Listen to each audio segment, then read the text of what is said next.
Colin was right?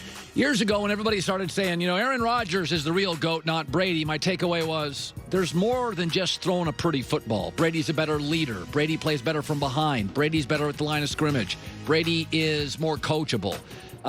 Aaron's had family members take shots at him. Brady's ex-teammates still love him. There is more to football than being cool and throwing a great ball.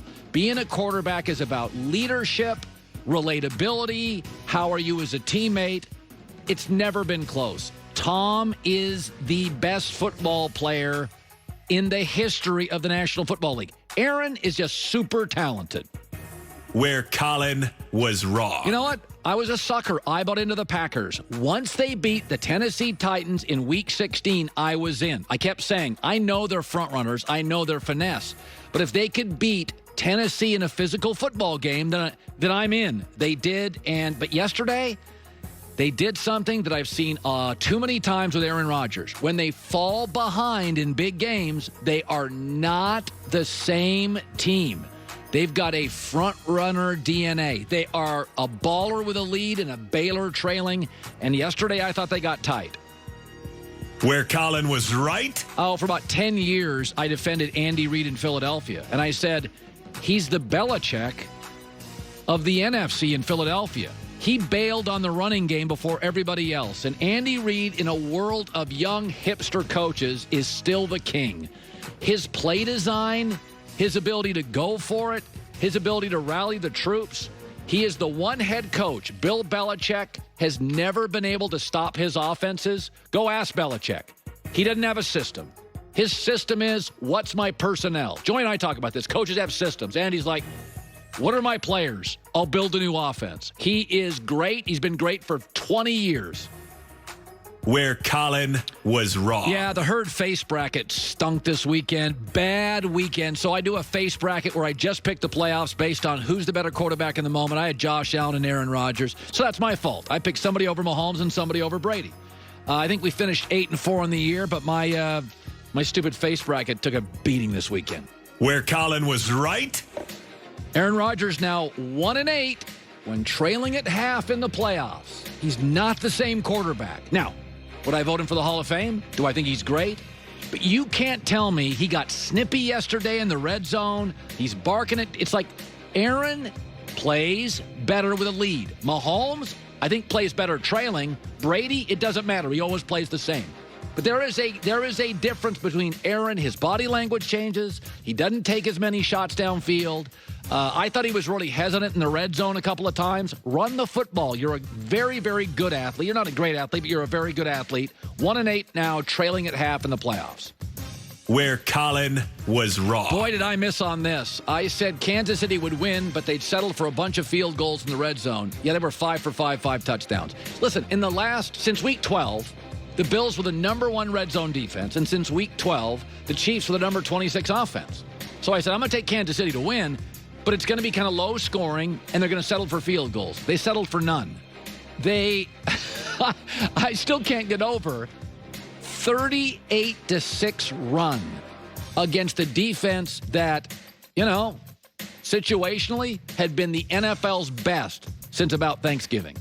Where Colin was right. Joy and I are big fans of being aggressive in big spots. Buffalo wasn't. Sean McDermott settled for field goal, end of the half. By the way, Kansas City down 9-0. 4th and 1, could have kicked a field goal. They went for it. Bruce Arians, end of the half. Tom Brady, let's go for it. Green Bay, let's kick field goals. In big games, I think it helps the psychology of your team. Go for it. Trust your players. There's no tomorrow. And I thought Buffalo, I know it's called chasing points, but with Kansas City, you got to chase points because they're scoring on you. And I thought Buffalo and Green Bay were the tighter teams that were a little less aggressive. Where Colin was wrong. Listen, I picked Kansas City yesterday, but I had Buffalo as the number 1 team over Kansas City, and they were the one team this weekend that just unraveled. Listen, it's a big spot. That's a tough place to play, but they struggled stopping the Colts. They gave up almost 480 yards to the Colts. They struggled with the Ravens. Their offense Dried up yesterday, wasn't great against the Ravens, was not great against the Colts. And I thought their offense was the strength of their team. But boy, that secondary for Kansas City yesterday, shut it down. I mean, shut their receiving core down. Where Colin was right? Well, anytime Dan Campbell's name's been mentioned the last several years, I roll my eyes and laugh. He may be a great guy. He may be a tough guy. He may be a big guy, but he feels like a pro wrestler. He got mentioned as potentially the Lions head coach, and I said, this won't be great. And then the press conference happened, and it wasn't great.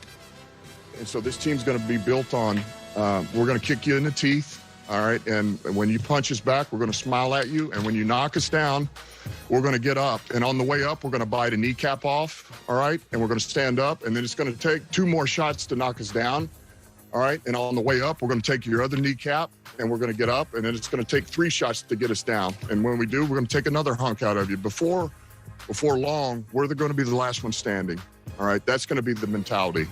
But you've bitten off everybody's kneecap, so you'll be thrown out of the game, and that won't be great. Where Colin was wrong. Well, I had Brian Daboll as the #1 coaching candidate this offseason. He went to college or high school with the Chargers GM, and he didn't get the job. Eric Mangini calls him the hardest working coach he's ever met, didn't get a job. He's universally respected. Every source I have, he didn't get a job. He transformed Josh Allen. Transformed him. He didn't get a job.